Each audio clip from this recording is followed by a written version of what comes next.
السلام عليكم ورحمة الله وبركاته.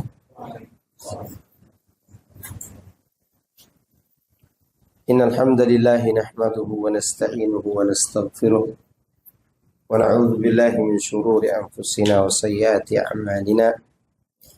من يهده الله فلا مضل له ومن يضلل فلا هادي له. وأشهد أن لا إله إلا الله وحده لا شريك له وأشهد أن محمدا عبده ورسوله صلى الله عليه وعلى آله وصحبه أجمعين وسلم تسليما كثيرا. أما بعد.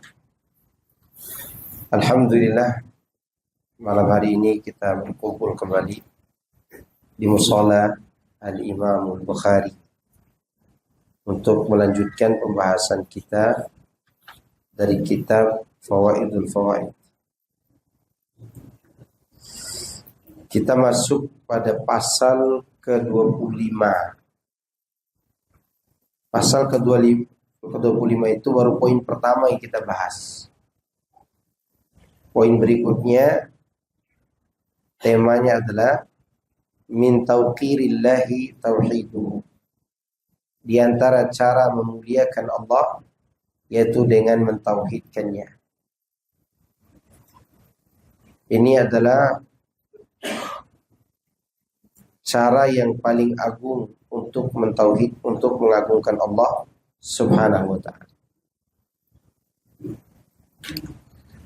Wa min waqarihi alla ta'dila bihi syai'an min khalqihi wala fil lafzi bihaitsu taqulu ma syaa Allah wa hayatika mali illallah wa anta wa ma syaa Allah wa syi'ta. Di antara bentuk mengagungkan Allah dan memuliakannya yaitu engkau tidak menyamakan Allah dengan sesuatu apapun, baik dalam bentuk ucapan seperti ucapan engkau mengatakan sumpah demi Allah dan demi kehidupanmu. Ini tidak boleh. Sama dengan ucapan demi Allah dan demi Rasulullah. Tidak boleh. Harusnya apa? Demi Allah saja. Di antara contoh ucapan yang lain yang dianggap sebagai bentuk kesyirikan, yaitu engkau mengatakan aku tidak memiliki siapa-siapa lagi kecuali Allah dan engkau. Ini tidak boleh. Kalau mau ucapannya adalah kecuali Allah kemudian engkau. Lafaz saja dan tadi bisa berbahaya. Atau ucapan wa ma syaa Allah wa syi'ta, atas kehendak Allah dan kehendak engkau. Ini tidak boleh. Maka oleh karena itu orang Yahudi pernah mencari-cari kesalahan para sahabat. Gara-gara para sahabat mengatakan Masya Allah wa sya'a Muhammad. Sehingga itu dijadikan alasan oleh orang Yahudi untuk membenarkan kekufuran mereka dengan cara mencari kelemahan kaum muslimin. Disebutkan dalam sebuah riwayat dari Tufail, dia bermimpi. Dalam mimpinya dia menemui sekelompok orang Yahudi. Dan dia berkata kepada Yahudi itu,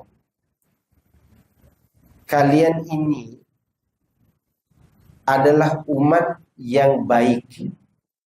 Andai saja kalian tidak mengatakan Uzair sebagai anak Allah. Yahudi menimpali. Kata Yahudi kepada Tufail, kalian juga akan menjadi umat terbaik seandainya kalian tidak mengatakan atas kehendak Allah dan kehendak Muhammad. Kemudian Tufail mendatangi sekelompok orang Nasara. Dia berkata kepada Nasrani itu, kalian adalah umat terbaik seandainya kalian tidak mengatakan Nabi Isa anak Tuhan. Kata Nasrani kepada Tufail, kalian juga akan menjadi umat terbaik andai kata kalian tidak mengatakan Masya Allah wa sya'a Muhammad, atas kehendak Allah dan kehendak Muhammad. Ya. Dan cerita mimpi ini panjang cerita ini. Lalu Tufail menceritakan itu kepada Nabi Muhammad sallallahu alaihi wasallam. Lalu Nabi SAW mengatakan, apakah mimpimu sudah kau ceritakan kemana-mana atau kepada salah seseorang? Tufail menjawab, iya, aku sudah ceritakan. Maka Nabi bergembira. Ya, sebenarnya aku ingin mengingkari ucapan kalian itu sejak dulu, tapi aku malu. Maksud Nabi di sini belum ada perintah dari Allah untuk melarang kalian mengucapkan itu, maka aku malu. Karena itu terlarang secara naluri kan. Maka ketika sudah dimimpi oleh Tufail, berarti itu jadi hadis. Hadis takriri namanya. Hadis penetapan dan rekomendasi dari Nabi. Nah, itu menunjukkan bahwa mengucapkan atas kehendak engkau, atas kehendak Allah dan kehendak engkau, itu adalah ucapan yang mengantarkan kepada pintu kesyirikan. Maka ini dilarang. Jika kita tidak menggunakan lafaz ini, maka lafaz apa yang harus kita ucapkan? Masya Allah wahdah, atas kehendak Allah saja. Ya. Dan di antara bentuk engkau memuliakan Allah itu wala fil hubbi wat ta'zim wal ijlal. Engkau tidak menyamakan Allah dalam perasaan cintamu dan juga pengagunganmu dan pemuliaanmu kepada Allah. Jadi tidak boleh menyamakan cinta kita kepada Allah dengan cinta kepada makhluk. Tidak boleh. Dan inilah bentuk kesyirikan orang-orang musyrikin. Wa minan nasi may yattakhidhu min dunillahi andada yuhibbunahum ka hubbillah. Di antara manusia ada yang membuat tandingan-tandingan bagi Allah yang kemudian mereka mencintainya sama seperti mereka mencintai Allah. Ya. Demikian juga dalam pengagungan dan memuliakan. Tidak boleh kita mengagungkan orang lain melebihi kedudukannya sebagai manusia. Ya. Demikian juga dalam ketaatan, wala fi ta'ah. Tidak boleh menyamakan ketaatan kepada Allah dengan mentaati manusia. Seperti orang sekarang ini mengatakan, kalau tidak taat kepada kiai dan habib, maka kualat. Gak boleh mendoktrin umat seperti itu. Ya. Maka kita tidak pernah mendoktrin antum-antum ini untuk taat sama ustadz.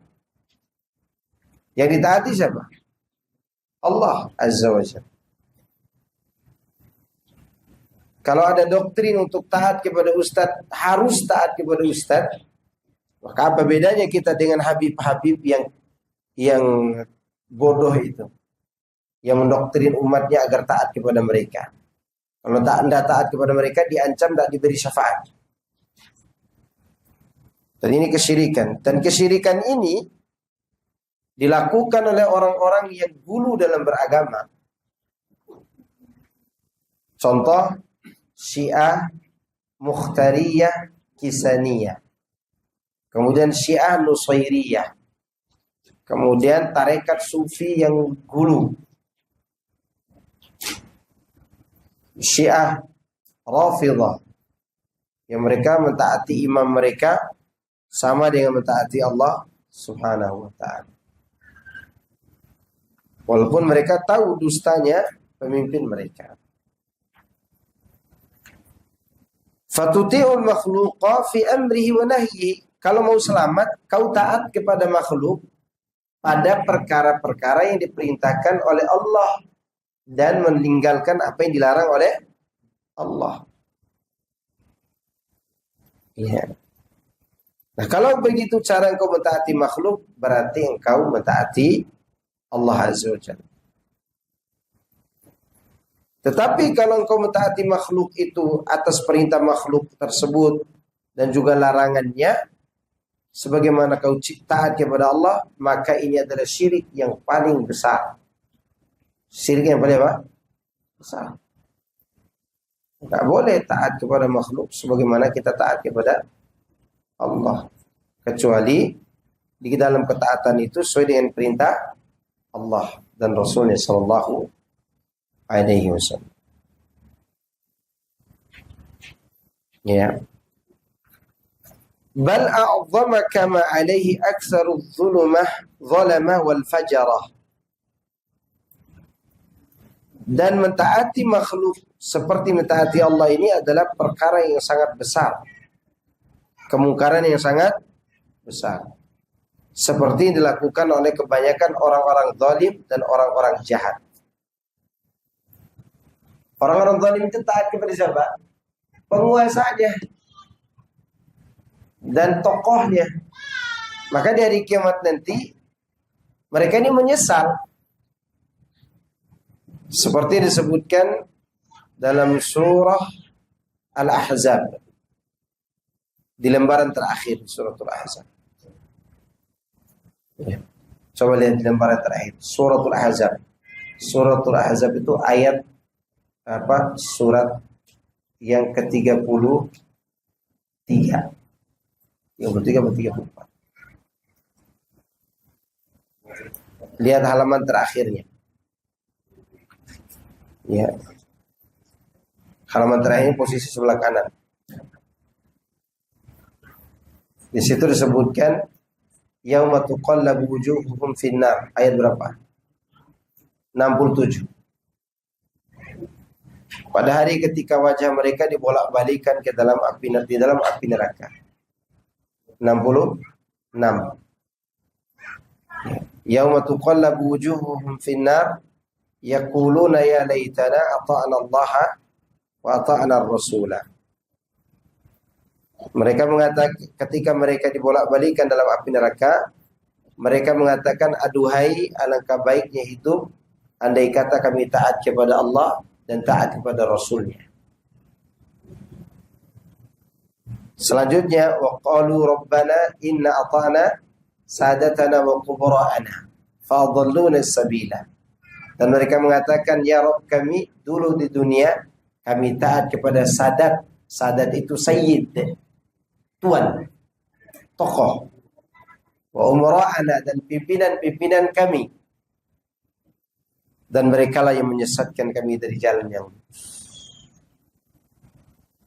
Itu bahayanya mengikuti, mentaati makhluk seperti mentaati Allah Azza wa Jalla. Sangat berbahaya. Ya.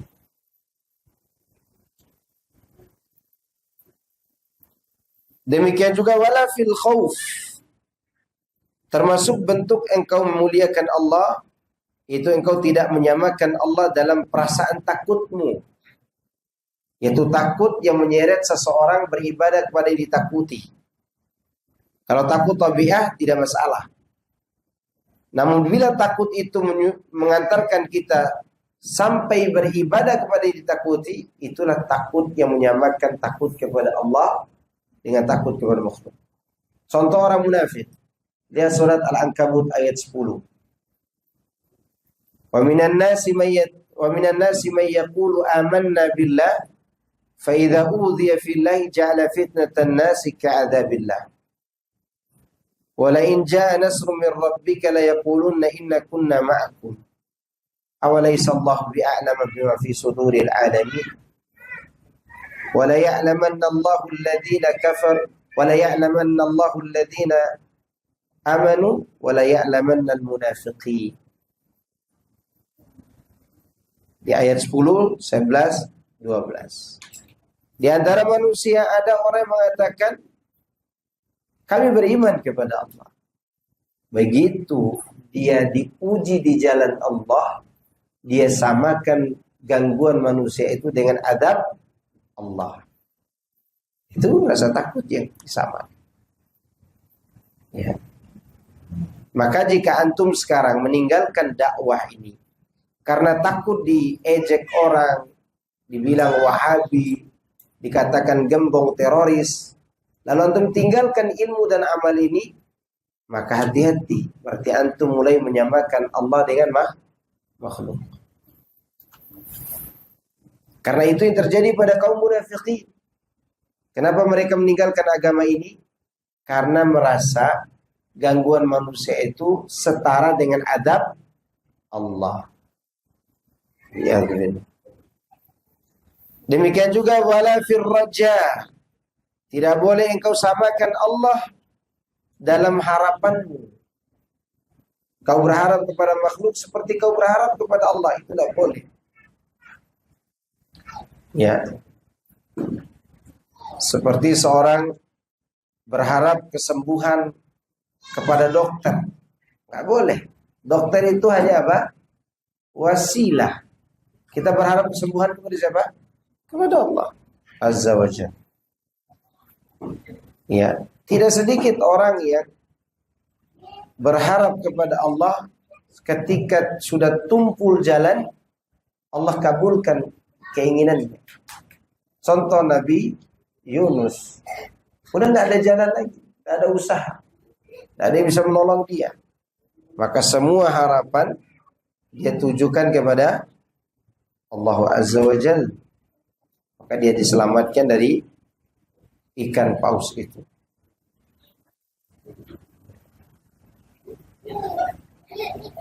Itulah harapan. Dan kata beliau, wa yaj'alahu ahwana an-nadhirina ilaihi wa la yastahina bihaqqihi. Jangan engkau jadikan perkara tersebut sebagai ahwanan nadhirin, orang yang melihat kepadanya dengan penglihatan yang sangat rendah. Ya. Dan jangan pernah menganggap remeh hak Allah Subhanahu wa ta'ala. Jangan engkau jadikan Allah itu dalam pandanganmu seperti yang dilihat oleh orang-orang yang rendah. Ya, dan jangan pula engkau meremehkan haknya. Itulah bentuk pengagunganmu kepada Allah. Huwa mabniyun 'ala al-musamaha wa la yaj'aluhu 'ala al-fadlati wa yuqaddima haqqal makhluq 'alaihi. Semua itu dibangun di atas kelapangan dada, keluasan hati, dan engkau tidak menjadikan makhluk lebih utama daripada Allah. Engkau tidak mengedepankan hak makhluk atas hak Allah.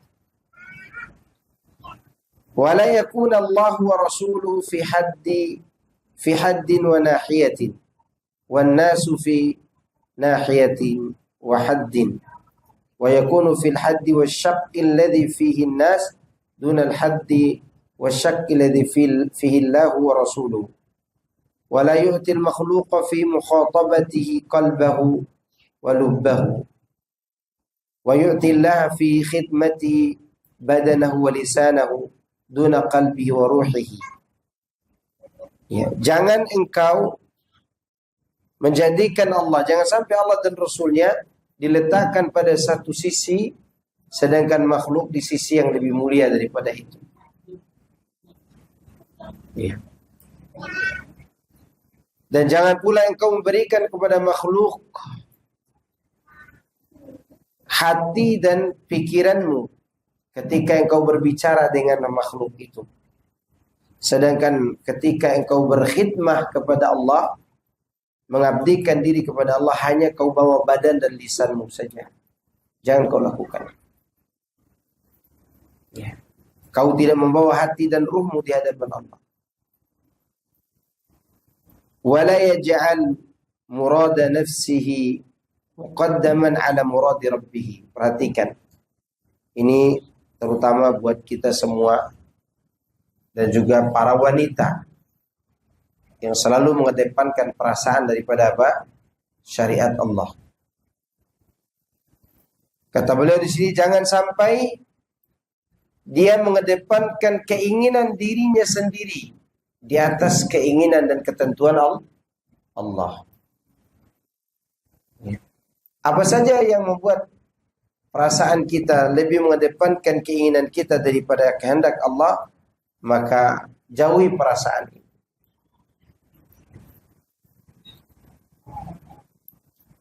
Karena kita ingin mengagungkan Allah. Sebelumnya kita sudah sebutkan, mengagungkan Allah itu dengan mengikuti syariatnya, mentauhidkan kepadanya dalam semua bentuk ibadah kita, dan tidak menyamakan Allah dengan makhluk.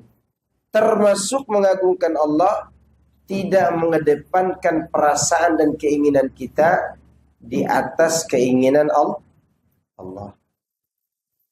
Ada nggak syariat Islam ini yang tidak diterima oleh perasaan kita?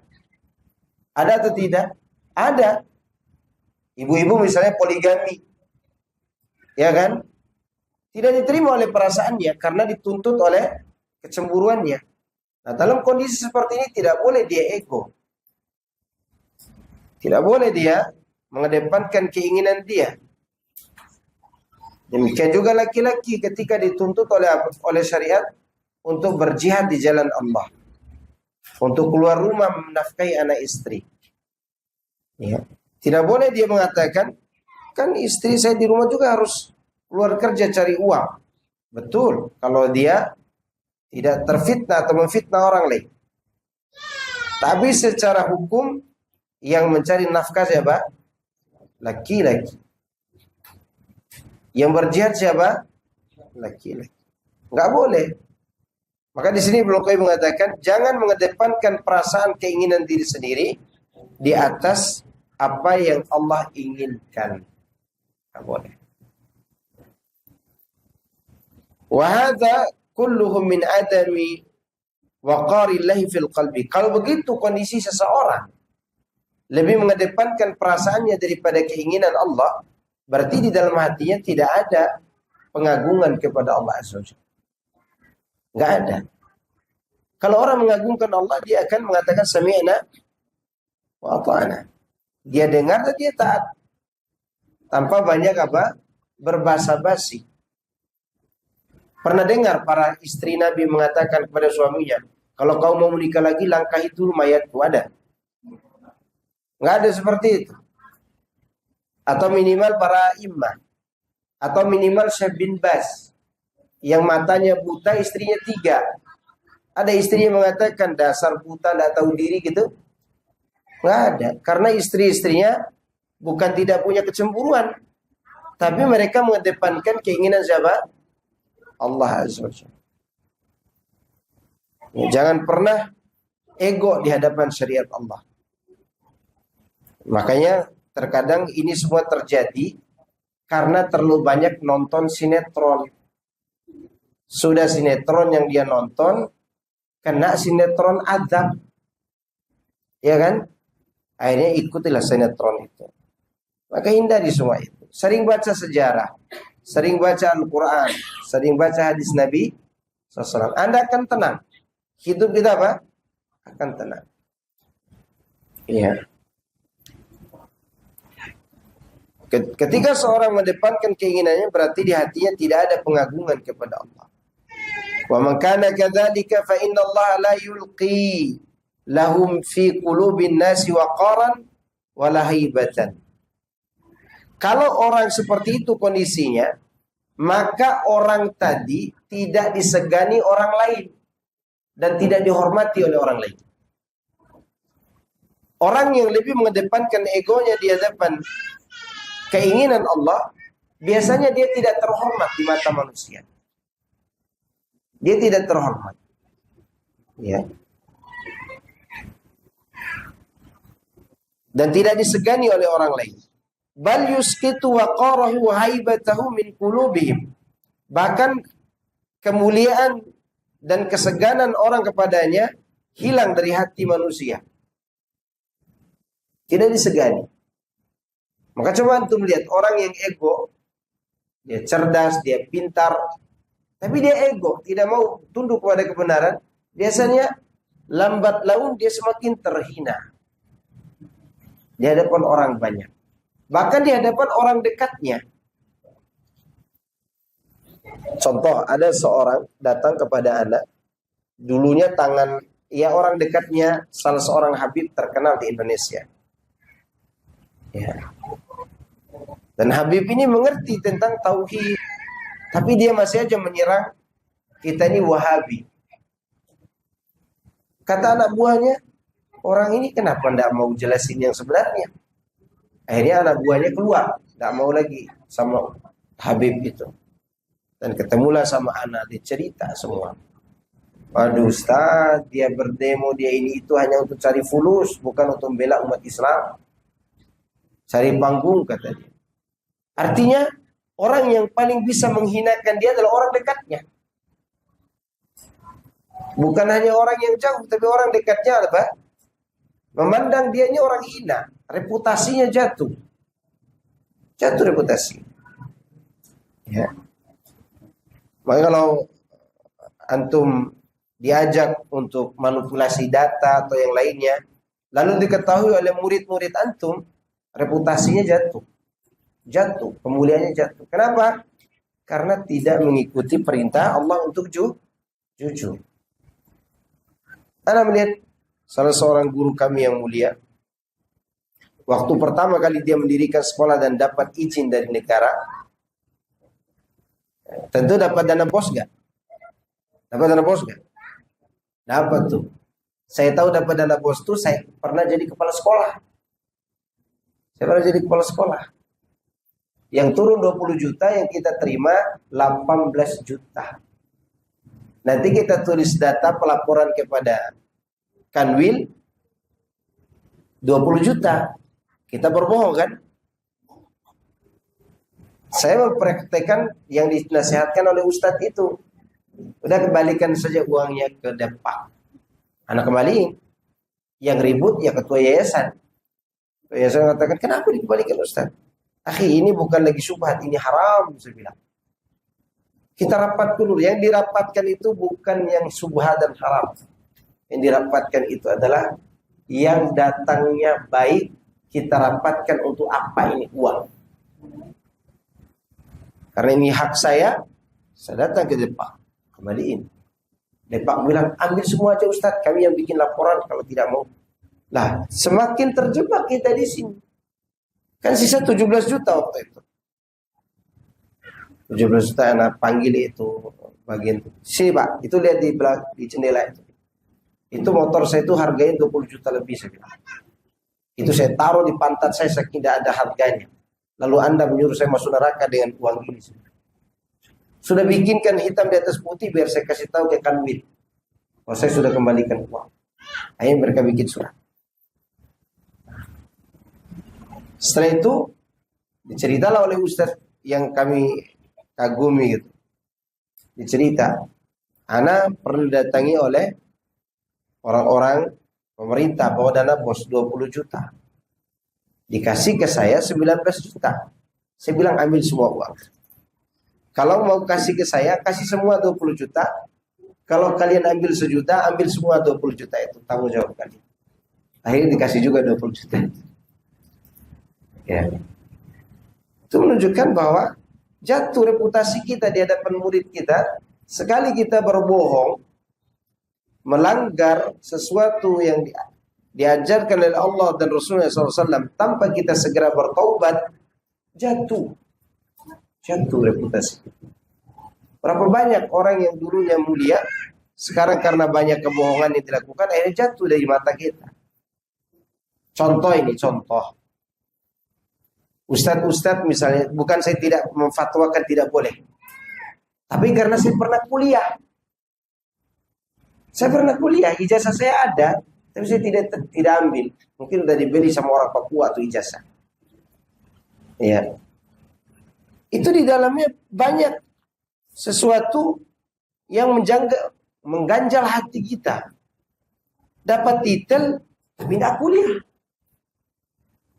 Tiba-tiba dapat S2, S3, doktor gitu. Itu apakah dia akan tambah mulia? Enggak, jatuh reputasinya. Karena kita udah ada di situ, udah ada di tempat kuliah itu. Bagaimana banyak bersandiwara di dalamnya, manipulasi nilai dan seterusnya. Udahlah, yang tinggal. Ya. Andai kan saya bisa mengambil ijazah itu, anak ambil, tapi setelah saya berpikir-pikir, tidak mau saya ambil. Dikasih kayak proyek begitu kuliah. Hati-hati kita. Akan jatuh harga diri kita di hadapan orang lain. Karena kita mengedepankan perasaan dan keinginan kita daripada apa?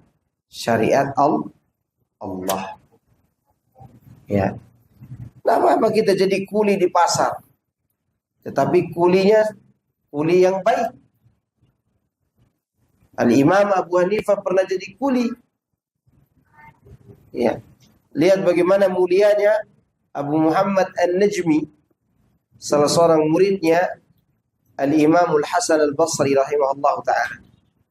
Abu Muhammad An-Najmi dulunya tukang curang di pasar. Artinya riba di pasar. Kalau nimbangnya kurang. Nakarnya kurang. Orang kalau bayar ke dia harus sempurna. Suatu hari dia melewati anak-anak kecil lagi bermain anak-anak biasa. Anak-anak itu mengatakan, kawan-kawan sini. Nah, lewat depan kita nih tukang makan riba gitu kata. Terdengar oleh Abu Muhammad An-Najmi. Dia terheran-heran, siapa yang kasih tahu anak-anak ini kalau saya curang di pasar sendirian? Gak ada yang tahu kok kalau saya curang di pasar. Dan anak-anak ini juga tidak pernah ke pasar kok. Tapi tiba-tiba anak-anak ini menghinakan orang ini. Padahal dia kaya raya, banyak harta, rumahnya bagus. Tapi terhina di mata anak-anak. Maka akhirnya pun dia pulang ke rumahnya. Dia keluarkan semua isi rumahnya yang berharga itu. Dia jual-jualin dan dia sumbangkan kepada orang-orang miskin dan anak yatim. Dan dia menjadi orang yang sederhana. Setelah itu dia mendatangi Al-Hasan Al-Basri dan belajar agama kepadanya. Begitu dia belajar dan menjadi orang baik dan ahli ibadah, ketika dia melewati anak-anak kecil, anak-anak itu berkata kepada sesama kawannya, sahabat-sahabat, coba lihat, lewat depan kita ahli ibadah. Lihat bagaimana kemuliaannya ketika dia dekat kepada Allah. Coba lihat hari ini, ada orang korupsi gitu.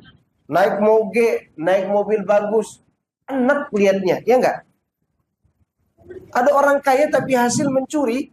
Hati kita itu tidak bisa dibohongi. Rendah sekali kehidupannya.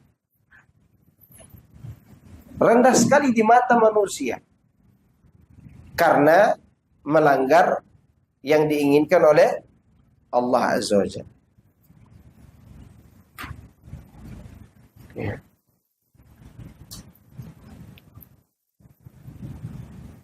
Wa min waqarillahi, di antara cara kita mengagungkan Allah yaitu an yastahya min ittila'ihi ala sirrihi wa dhamirihi fayara fihi ma yakrahu. Seorang hamba malu dilihat oleh Allah rahasia dan perasaan batinnya, karena Allah melihat apa saja yang tidak disukai di dalam hati dan rahasianya. Maka kalau kita merahasiakan sesuatu yang buruk, segera bertaubat. Entah itu nomor wanita yang bukan istri kita, nomor selingkuhan, itu dihapus-hapusin. Ya, jangan ganti nama Jufrin. Ya, namanya si Aminah, tapi ganti nama siapa? Jufrin. Allah tahu apa yang kita inginkan kalau begitu. Rahasia buruk ini dijauhkan. Ya kecuali antum merahasiakan nikah lagi. Itu lain ceritanya. Karena tidak bisa untuk memberi fatwa tidak boleh dan bolehnya. Ya. Tapi kalau itu maksiat, jangan merahasiakan maksiat. Kalau itu perbuatan buruk, jangan antum pendam dalam hati. Segera bertaubat. Karena Allah melihat semuanya dan kita harus malu. Malu kepada Allah. Ya. Jangan hanya takut kepada istri dari berbuat maksiat.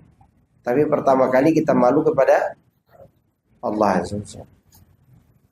Semoga Allah beri kita taufik. Kemudian wa min waqarihi an yastahyiya minhu fil khalwati a'zama mimma yastahyi min akabirin nas. Di antara bentuk mengagungkan Allah dan memuliakannya, seseorang malu kepada Allah ketika dia sendirian, melebihi malu dia kepada pembesar-pembesar manusia.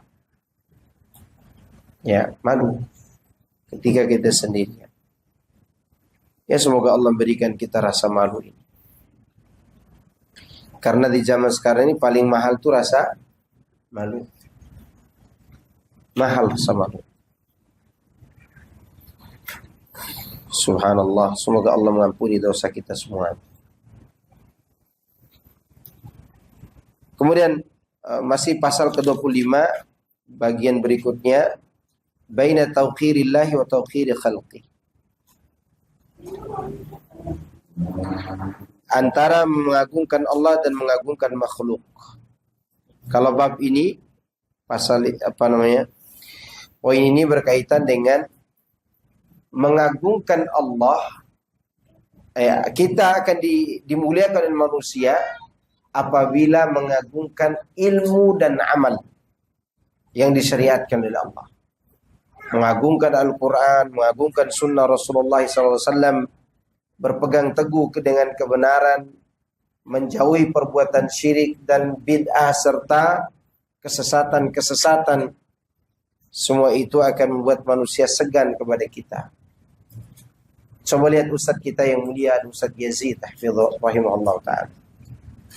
Guru kita semuanya. Ahlul bidah pun segan sama dia walaupun dia difitnah. Kenapa? Karena konsisten berpegang kepada Al-Quran dan sunnah. Tidak mencela-mencela.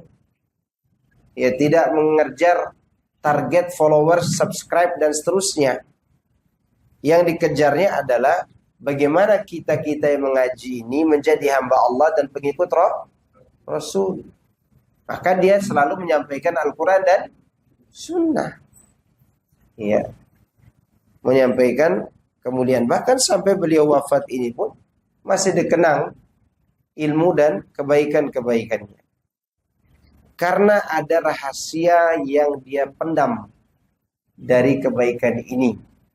Dan kita tidak tahu lebih lanjutnya. Tapi kita tahu di antara yang beliau pegang teguh adalah beliau memulaikan ilmu dan amal. Ya. Dan itu sering kami dapati bagaimana beliau begitu menghargai ilmu. Waktu di pondok pesantren dulu, kalau ada rapat, kan ustaz-ustaz lain kan dari jauh, ada yang dari Depok, ada dari Jakarta, ya. Kalau belum ngumpul ustaz-ustaz itu, kan itu seharusnya hari libur, rapat itu kan ribut semua. Karena menunggunya lama, dia tidak mau menyia-nyiakan waktu nunggu di kantor. Dia beritahu kepada seluruh santri, baik kelas yang baru masuk maupun yang pertengahan atau yang mau lulus, dikumpulkan di masjid, isi kajian beliau. Menunggu kedatangan ustadz yang lain. Dia isi kajian. Ya, dia kasih nasihat. Kenapa? Karena dia tidak mau menyia-nyiakan waktu. Maka itu yang membuat dia mulia. Membuat orang-orang segan pada dia.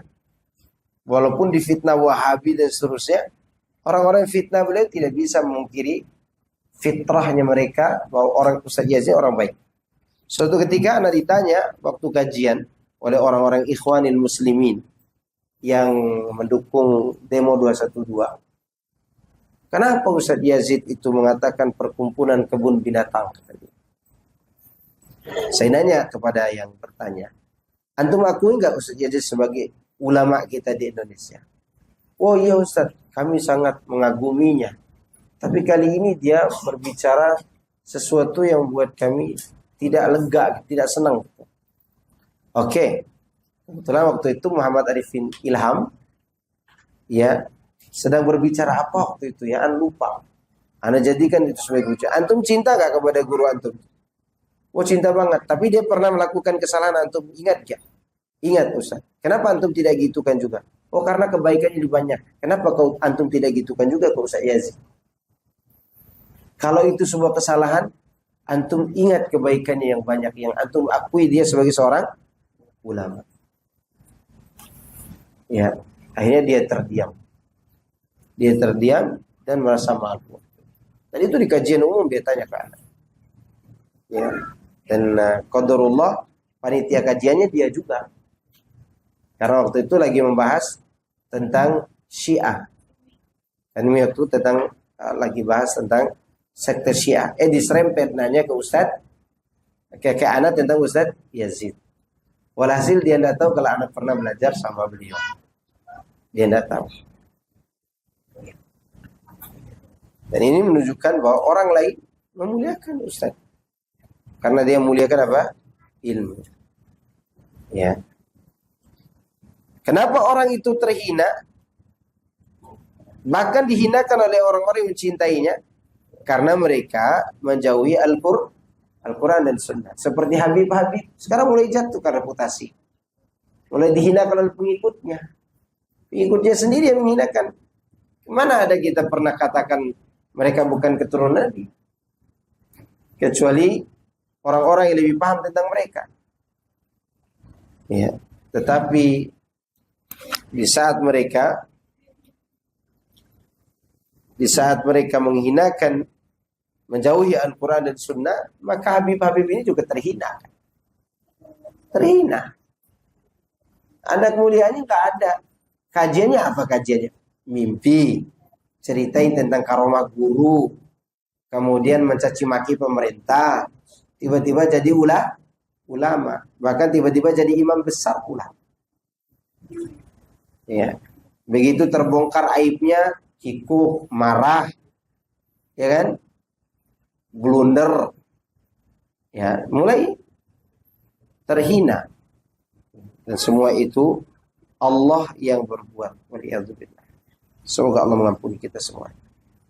Baik, sekira itu yang bisa saya sampaikan malam ini. Ya, semoga Allah SWT memberikan kemuliaan kepada kita semuanya. Semoga Allah menjauhkan kita dari sifat munafik, sifat ego terhadap syariat Allah. Dan semoga Allah menjadikan kita orang-orang mulia. Nah, silakan bertanya, ada yang bertanya. Air minum sudah menunggu ini.